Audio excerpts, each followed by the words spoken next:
Have you always known that life insurance and annuities and the market came together, or is this something that you've learned in the past? And how do you articulate the use of life insurance? Because you talked about annuities being like for retirement. Beautiful thing about life insurance is it can be for retirement, and it can be used way before that, and it covers your estate planning. So I really am, I'm very biased, but I think life insurance is an incredible asset to have in your portfolio. Yeah, it is. And my ideas have changed over the years. So when I was in the Army, I was a company commander in Fort Ord, California. I believed in buy term and invest the difference. And there was a MetLife agent going through my unit selling whole life insurance. And I said, who is this guy ripping off my soldiers? I said, bring him to me, because when you're a commander, you can do that. And they said, okay, sir, he'll come see you, but he wants your birthday. I said, give him my birthday, but I want to see him in my office. So he comes in my office the next day. I say, I hear you're ripping off my soldiers, selling off this rip-off life insurance. He goes, oh, no, sir. I'm protecting their families. I'm helping them save for a down payment on their first house, pay for their kids' college education, give them tax-free income in retirement. And by the way, your soldiers were nice enough to give me your birth date, so I ran a printout for you.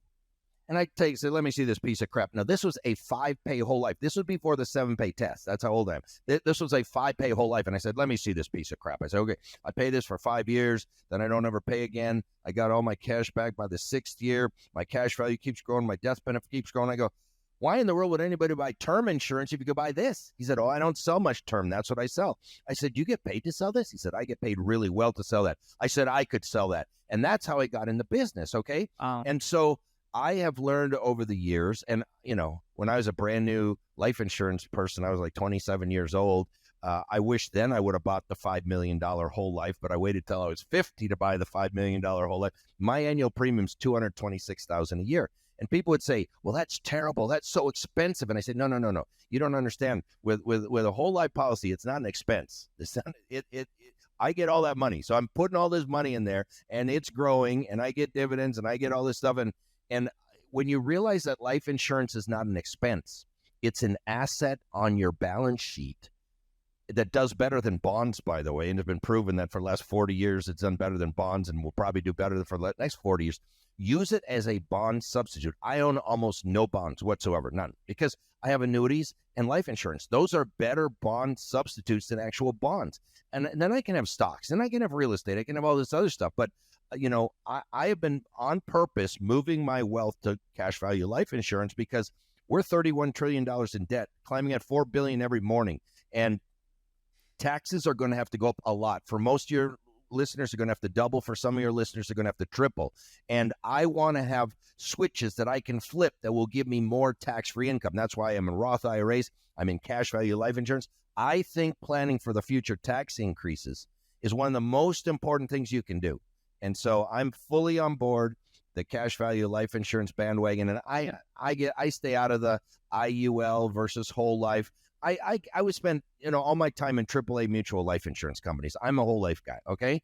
I'm okay if people want to do IUL and all that. I was the variable life product manager, marketing manager for MetLife. So, I do know universal life.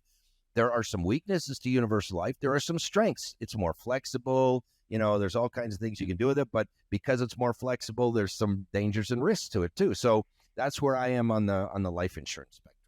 Yeah, and you talk about it being a better bond alternative. Can you unpack that a little bit more? Because before, people are saying equities and bonds, and it's funny because bonds don't give you any tax benefits. They're more correlated with the market than people think, so it's not true diversification. So can you unpack why an annuity and life insurance would be better than a bond? Well, in 2016, I wrote an article, The 60-40 Portfolio is Dead, Long Live Life Insurance and Annuities. And all I said in that article is, why in the world would anybody put 40% of their portfolio into bonds that are paying 1% or less? Because we know when interest rates go up, what happens to the value of bonds? They go down. We didn't know when they would go up, but if interest rates are at 1% or less than 1%, eventually they're going to go up. And that means eventually the value of your bonds is going to go way down. And that's exactly what happened. Silicon Valley Bank went bankrupt, not because they had bad investments. They owned U.S. government bonds. But what happened was they bought these bonds at 1%, and when interest rates go up to 5%, those bonds had fallen by 70 and 80%.